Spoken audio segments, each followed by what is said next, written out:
Welcome to Empower Her Radio, the space for powerhouse women ready to step into their next level of abundance, purpose, and personal freedom. I'm Dr. Corey Winn, a high performance coach, doctor of physical therapy, philanthropist, and business consultant. I help ambitious women align with their highest calling, expand their wealth and impact, and create a life that feels as good as it looks. If you're a high achieving woman who's built success yet finds yourself craving more alignment, more purpose, more ease, you're in the right place. Here, we bridge the gap between ambition and fulfillment. Through transformative conversations and proven strategies, you'll gain the courage to step into the fullest expression of you. Build a powerhouse business that aligns with your expertise and divine gifts, and lead your life, both personally and professionally, with unshakable confidence, worthiness, and compassion. This is about expansion, legacy, and owning your power unapologetically.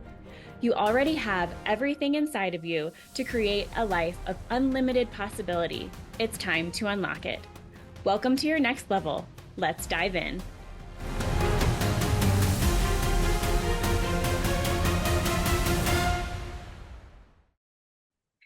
This episode of Empower Her Radio with Dr. Corey Winn is brought to you by Her Quantum Rise, the private coaching experience for the woman who refuses to play small.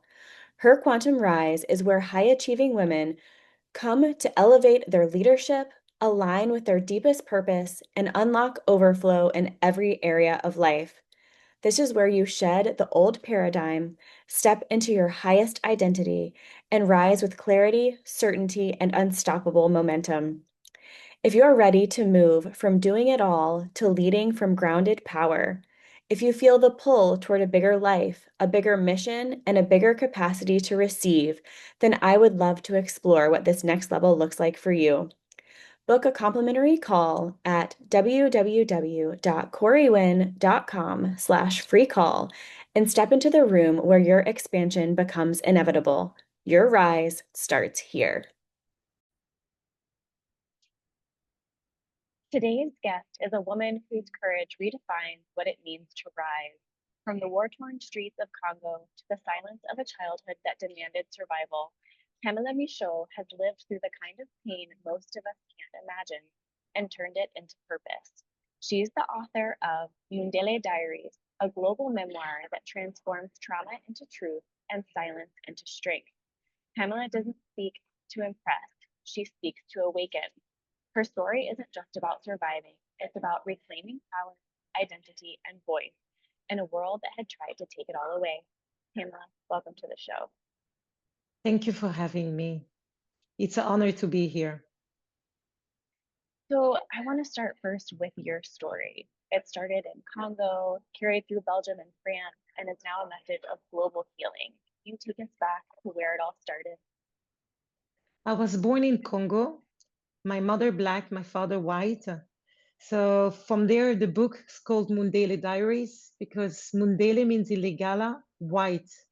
And as you see, I'm not white child, I'm brown. But back in Africa, majority of people are black. So I was the white child over there. And I lived there till the age of 7. Then I was sent away for a better life because we had the conflict in Congo that later on was known as the genocide between Hutsi and Tutsi.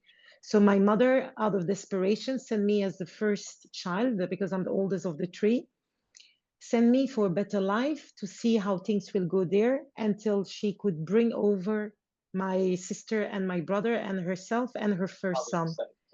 And when I arrived in Belgium, first of all, it was a culture shock. Imagine being from a warm country where Africa, it's a different vibe. Even the food is different, the weather is different, the clothes are different. And coming to Belgium, I remembered when I stepped out of the plane and I remember seeing snow for the first time at age of 7. And it was like a miracle, especially my mother was very religious, so she passed on the religion towards me and my siblings. I thought it was a blessing from God. I was afraid, but I thought like maybe it's not going to be bad. Because very often when we are put in situation, it's like our body knows when there is something wrong before even our mind can put words to it. Yeah. And my feeling when I met my uncle and my aunt, there was something that I felt like this isn't right, but I believe that things will be good. So the abuse started very fast, and I basically had to cook. I had different food than them. Um, I had to work every weekend, waking up at 4 a.m. at age of 7, waking up at 4 a.m., unload the truck with stuff, set to the market stalls. After that, they used to lock me in this big truck because my uncle used to pick up from containers clothes, and I had to sort the clothes where they were basically stealing. So little by little, I was understanding that what they were doing wasn't right. And a year later, my sister and my brother arrived. I was very happy to see my siblings because, especially my brother, we have 14 months difference, so we are like twins. And I was very happy until the moment I realized, where is mom? So our mother sent her sister because she still had a son and he was not from the same father. So she didn't want to live without him. So she was saving for him because my father used to make a difference between the kids. And even as a child, I could see that it wasn't okay. And then my aunt was suddenly disappeared, what was very strange. But later on, I found out that there was also an abuse going on with a niece of mine, the sexual abuse. And I've been through sexual abuse as well, but they didn't tell because it was my father who sent my aunt away, my mother's sister. So she was silenced. And often in generational traumas, it's passed on. And it's a very scary thing, basically, because we don't even realize, but we are carrying shame, abuse that were passed on in from generations. So it come from your father or your mother or your grandmother, and the family keep it as a secret, and that secret can actually break so much more than it can build. And we have to be aware of it. And that's one of the reasons why I wrote the book, to say, whatever you're going through, you don't have to repeat the same cycle. It can start with you or it can continue with you, but it can also stop with you. And for that, you have to put a voice on it and stop making the shame overrule what actually the healing can bring. And from my experience, the healing set you free, because healing, it's a journey, but it's also a step towards the light, where you stop being ashamed of what's happened to you or what's happened to your family. Because by you holding onto that silence, you giving it power by putting it out there. And I don't say scream it or write a book. Everyone has their way of healing from it. But you have the responsibility to make it stop when it comes to you. I love that you say that. So many of us have gone through small things or really large things, but I think so many of us in this generation are ready to break generational patterns, break generational trauma. And the fact that you did write a book allows other people to recognize, okay, I'm not alone in this. I don't have to sit with this anymore. I can speak about it. I can leave it behind. I can work through it. You talk a lot about pain originally being part of your comfort because it felt safer than what you survived. And so many women listening to this show normalize stress and exhaustion and lack of joy and kind of almost wear it as a badge of honor, being in survival mode all the time. How have you found best to heal that? And how do you kind of talk with other women to let them know that they deserve that healing? First of all, I would say it's okay not to be okay. That's the first lesson that you should know. I have days that I stay in my pajama, But I allow myself 2 days of downhill. But the third day, I will go full on makeup, dress myself up, even to go to a supermarket. You will think that I'm going to an event like a golf ball, but you have to give yourself that space and cry. When it rains, it's our earth also in a way crying, letting go, releasing. And when you do that, what does it do when it rains? It cleans the streets. It waters the plants, the trees. So there is a double, and it's the same with tears. When you cry, it's actually you healing because it's you having the knowledge like, okay, this is too much. I'm going to tell you, when I had my divorce, I was married for 17 years. And I actually let go my ex-husband, not because I didn't love him anymore.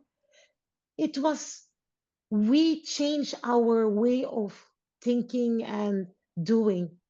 And we women, we very often, especially between your 20 and your 30s, you try to blend in that it's your partner, your family, your work. You try to modify yourself to belong there. Listen, you already belong there because you are you. You can bring your uniqueness. You do not have to change yourself to belong somewhere.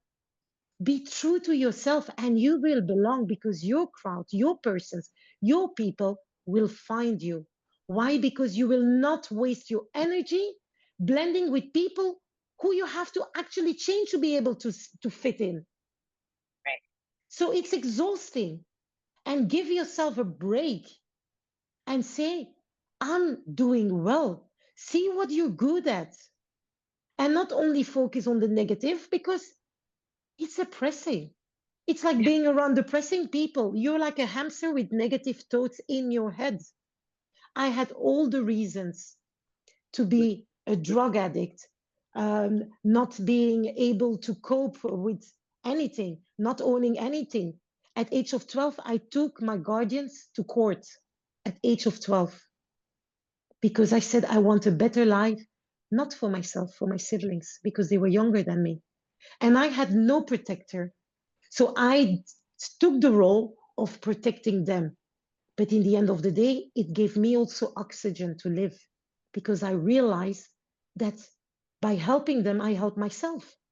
So if you're a young mother and you go into this overwhelming and you don't know where you have to stand, just ask yourself, the person you love the most, and we all have a person in our life that we would call now and say, hey, I love you. And if it was your last moment on this earth, there is one person you will call immediately.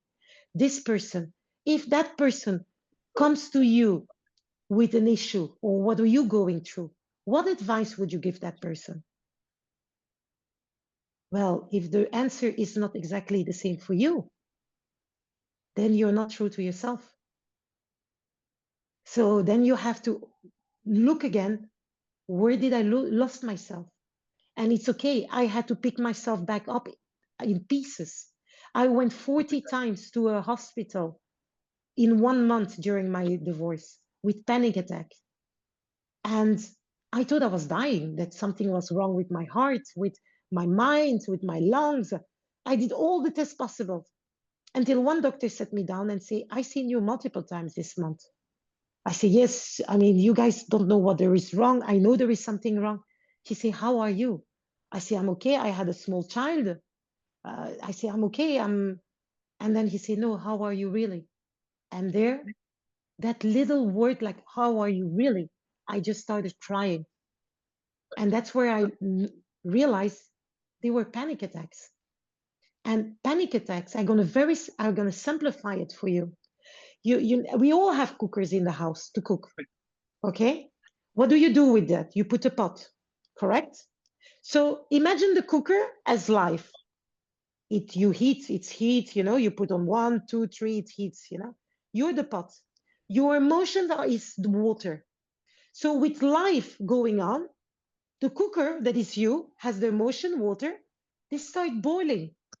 And at a certain moment, the water has to come out, the steam has to come out because it's becoming overwhelming.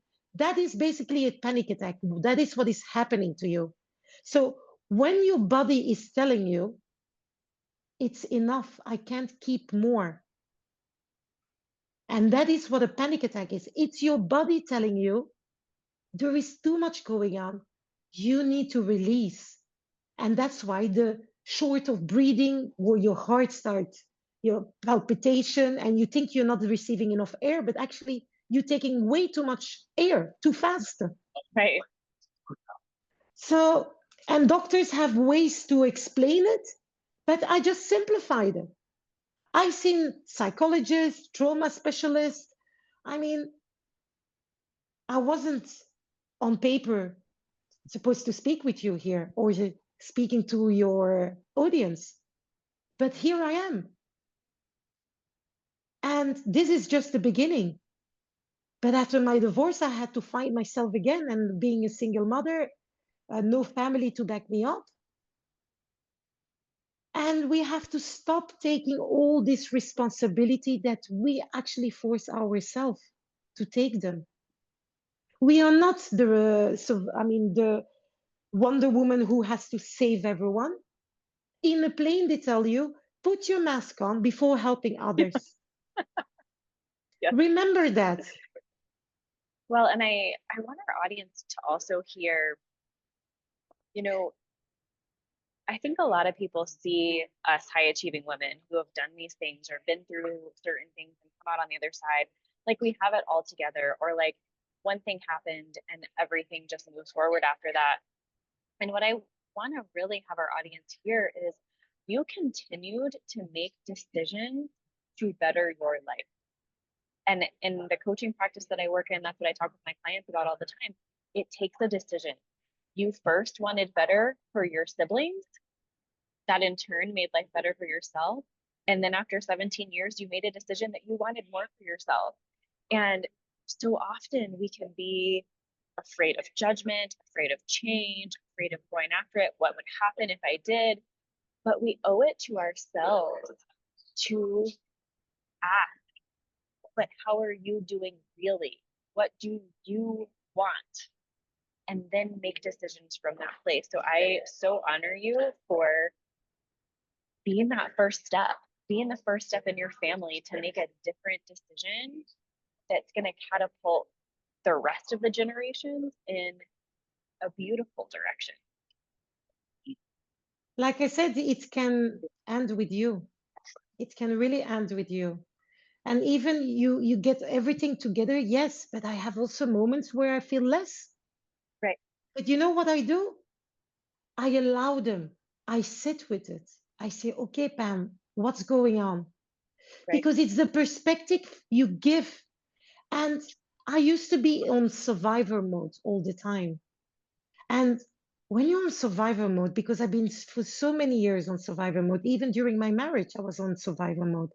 And I was seen as the fixer. And one thing that struck me when I was actually writing the book is I spoke to my sister and my brother. I basically, they see me more as their mother than their sister, and than their big sister. And they told me, but you never complain. You never ask for help. We want to help you, but you never ask for help. So we keep coming to you, because I told them one day, enough. And that's what I said. The vitamin N, it's the vitamin, the power of saying no. I call it my vitamin N. We all take vitamin C, D, all supplements. The vitamin N, you only can produce that. It's your power to say no to others and say, no, this is not okay. This I don't feel comfortable with. Why would you do things that you not feel comfortable with? Or it's taking time that you could use for yourself, for your healing. You don't have to be the superhero of everyone. I mean, I have a 12-year-old example. When he comes to me, I tell him, look, baby, mommy today is 10%. That means mommy is a bit on the edge, with other words. And I explain to him. I say, he says, okay, mommy. And then he's also careful because he knows. But for that, you need to communicate that it's your partner, your kids, your friends. Don't be the doormat. Because what do we Right. do when there is a doormat? You remove all your dirt. Ali, she can take it. She's the strong one. Because you're only showing them what they want to see. And Right. they get used to it. And in the beginning, when I start saying no, people thought I had a mental breakdown. Actually, no, I was for once in my life starting to live for me and Right. not being the savior of everyone. Because in the end Well, of the day, your life is going past. yep. Well, and something else that you said made me think. A mentor and colleague of mine said something earlier about how, as women, we put on our game face and we show up perfectly all the time, and people assume we have it all together, and then we fall apart. So, if we are more authentic and show who we really are, and not that you need to like air your dirty laundry on social media, but to go to trusted friends and say, hey, I'm struggling, or not show up perfectly all the time, that leaves room in your life for people to come in and offer help. But if you appear to have it all together, people aren't going to offer because they're like, oh, she doesn't need me. And that was really eye opening for me, as so many high achieving women, we just go and go and go and go and go. And literally until we fall down on the floor or have a nervous breakdown or yell at our kids. And it's like, oh, hold on. Maybe 10 steps ago, I could have had some help with this. That's exactly, I mean, I'm very happy you say that because I would be still married if I had those boundaries. But I didn't know who I was. So I just blended in until I lost myself completely. And many women, we do that. We take, and then we explode. And Right. then we go like, I can't take this anymore. And everyone is around you looking into you like, are you okay? It's because you keep those things for you. You do not express it. So it's like the pots that I told before. You keep adding, and you put the heat a bit more because life, it's the cooker. So Right. it's like it needs to come out and you explode. And then, especially for the partners, they say, she's going crazy. If you want to pass a message, you stay calm. You sit with the person and say, hey, I need to talk to you. When there is a communication means you want to work things out. If you keep Right. silence, you will not resolve anything. And Right. just stop putting that brave face. I don't say you have to have a nervous breakdown in front of your kids and everything, but tell your kids, hey, mommy's tired today. Or tell your partner, baby, tonight you cook or you go do the shopping. Delegate as well. Don't, if your house has a bit of things around, I don't say it has to be a trash dump, but it doesn't have to be perfect. We put so much pressure on ourselves. The things you see on social media, 99% they're not even real. I mean, I know people, I have a beauty salon. They are on the term of breaking up and they're putting these love messages for the world to see. And people, they believe that. But I know really what is going on over there. And even if don't know exactly what is going on there. It's because the woman had just a moment where she said, Pam, I feel comfortable to speak to you and this, and then she started crying. So, and I told one of my clients, I say, why do you post that he's the most loving person if he's treating you like shit? Sorry for my language. And she tells me, yeah, but my family and this. I said, do you want to live your life or you want to live your family life? It's as simple as that. If you had a month to live, what would you do? Write that down. If you had 6 months to live, what would you do? Write that down. If you had a year to live, and make expectations that it's possible for you to achieve. Don't say, example, I want to lose 20 kilo in 4 months. I mean, be kind with yourself. I want to slim down. You don't have to lose something. I want to slim down because I want to feel this and this. And then you imagine yourself there. But have expectations that are reasonable. Don't put the bar that high because you have to keep it high. And it's Right. exhausting. I've been there. Right. Give yourself a break and at least 15 minutes a day. You know what I do? No phone, no music, just quiet, where I breathe. And I hug myself because it's a practice I used to do when I was a child. And just because the only person who always will be there for you, it's you. So you have to be very kind with that person. I love that. Well, and you just mentioned back when you were a child, and I want to pivot a little bit and really open this space to your childhood and your life. You mentioned earlier that your mom was Black and your dad was white, and that you never felt like you fit in. The other huge piece of Empower Her Radio is loving all people, and diversity is incredibly important to me. And having people truly understand what other women who may be different from them have gone through in their lives is incredibly important to me. So, would you be open to speaking a little bit about that? You know, you talk about being too white in Africa, but then too Black in Europe. What does that mean? So many people just don't Mm, know. It's you are the gray zone. You don't belong, and it started not in the streets or from strangers. It started within the family. I was already feeling, I mean, that I didn't belong in either of them. When I had my brother and my sister, I was very happy because there was someone I could relate to. I had an identity to look like. Otherwise, you feel like an alien, that you don't belong there. Because they used to, the white child in school or back in Congo, even the nuns, because it was a Catholic private school, they were very judgmental. And those are Catholic people, you know, and I didn't lose my faith because human nature, they compare. And we've been imprinted with that from a very young age. And what I say, even my son, who's light, he in school they used to tell him, "Your mom is not your mom, and you've been adopted." So I had to show him pictures and tell him, even if you were adopted, being a parent, a mom to someone, is what you give, the care you give.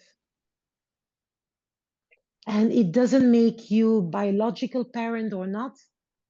I had a very loving mom, but from age of 7, I did not live with her. I saw her last time when I was 10 years old, and that was the last time I saw her in my life. And then she passed away when I was 16, but from 7 till 10, I saw her 2 weeks and a half, and then that was it. So the mother role, and actually when I had my first child, it was a panic because you cannot relate anymore with what you had as an example. And yeah, it's identity. And I just learned you have to love you, that you have blonde hair, curly hair, dark skin, black, brown, white, whatever you are. Look, if I cut my finger here and you do the same, the color of the blood is the same. If you need a lung or a kidney or organ, no one will ask the origins. No one will ask the religious. No one. So all this, I'm sorry for the word, bullshit for me. It's it's stupidity because you will be happy that another human gives you a donation. Right. What separates us is compatibility, you know, that you have a blood A plus or, you know, that's the only thing. But your color, your origins, none of this really matters. Well, and you talked about belonging earlier. And I think what so many of us have done so much of our lives is, like you said, try and change and fit and mold into a certain place. And what I hope that our audience hears from you today is that you belong, period. You belong Yes. from birth. And if you're in a space, in a relationship, in a job, in anything where you feel like you have to change, or you feel like you have to move or do something different, you are not in the right room. And it's okay to leave that room behind. Sometimes that room is work, sometimes that room is relationships or family. And moving forward in your truth is the most important thing that you can do for yourself. Yes, and I'm going to give you a very simple example, and your audience and you will relate to that. When you go to the supermarket and you buy a bottle of water, the bottle of water costs you maybe 80 cents or $1 or €1. If you go to the airport, the same bottle will cost you €2.50, maybe more. In an airplane, more. In a five-star, in a restaurant, will cost you maybe 7, 8. If you go to a five-star hotel or a very luxury bar, that bottle can go up to 10 to 12. So it's not you that don't belong there. It's maybe the crowd that don't belong to you. So Right. stop doubting and questioning about your worth. You have to know your values. For that, you have to be honest with yourself and knowing what you like, what you don't like, what you are excellent in, what comes naturally into you. And then you navigate your life to that. But for that, you have to be honest with yourself. Because if you can't be honest with yourself, who will be honest with you? Right. If you Right. don't have boundaries, who's going to set boundaries for you? Then you know what you do? Go in front of a door or at the airport where everyone can put their feet on you because you will be the same. Everyone will drop their dirt on you. Yeah. Pamela, I want to be really respectful of your time. So I want to make sure that people know about your It's my book. pleasure. Can Yes. you No, be, I'm. can you speak a little bit about your book and where people can find it, where people can find you? You can find me on Instagram. It's Mundele Diaries. That's my Instagram page. And my book on Amazon. And even if people text me on Instagram, I always reply, even if it's a week later, but I personally reply. So, and just be you. That's the message I want to tell. I didn't write this book to become famous or anything. You know what I wanted for women and also men, because you have men in situation as well, that we stop putting so much pressure on ourselves, and that the years I struggled thinking I had to be someone for someone for someone. That Mhm. was wrong. I have to be me for me. That's Right. it. Right. And then the right people will come to you. And it's liberating.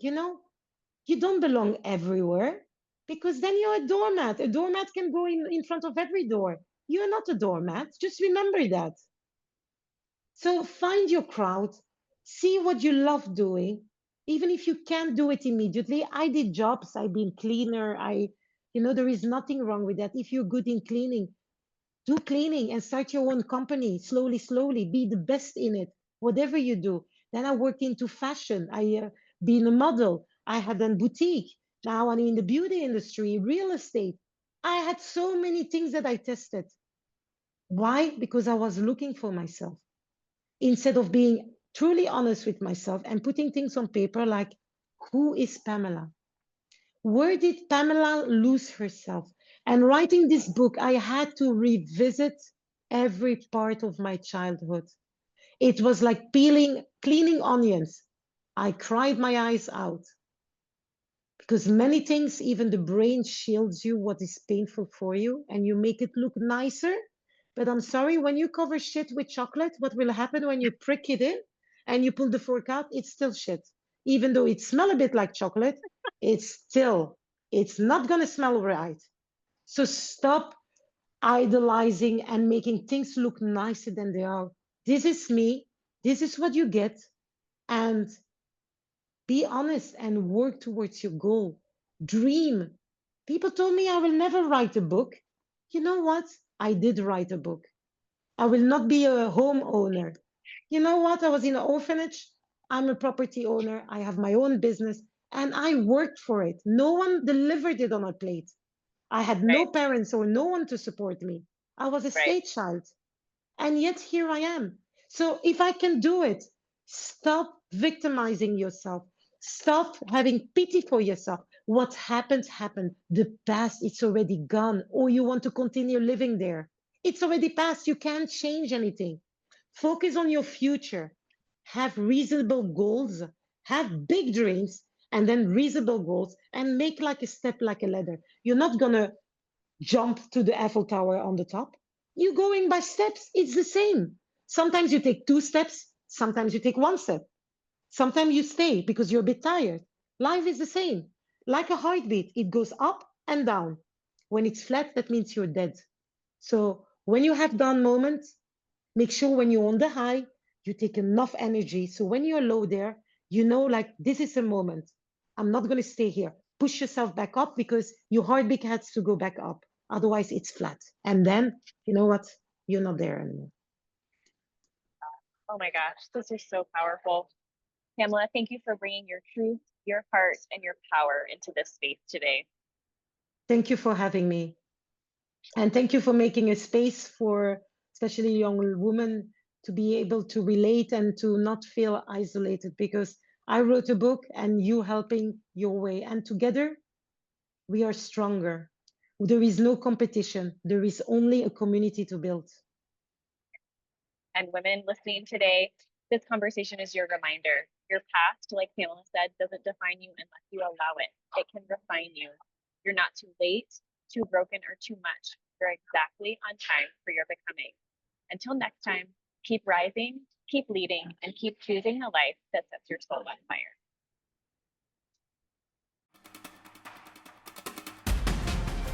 As we close out today's episode, I want to leave you with this. Your next level is already within you. If you're feeling that pull for more clarity, more alignment, and more courage to step fully into who you're meant to be, this is your invitation to take the next step. Whether you're an entrepreneur ready to scale or a woman standing at the edge of something bigger, the path forward starts with trusting your desires, owning your worth, and leading with your inner knowing. This is exactly what I offer. Private VIP coaching, and where I guide women inside the 10K Club and 50K Club through consulting with She Sells and Superhuman Selling to help you gain clarity, step into aligned action, and build a life and business that reflects your highest vision. If you're ready to explore what's next, let's have a conversation. Book a free call now at www.corywinn.com/free call. I can't wait to connect with you. Talk soon.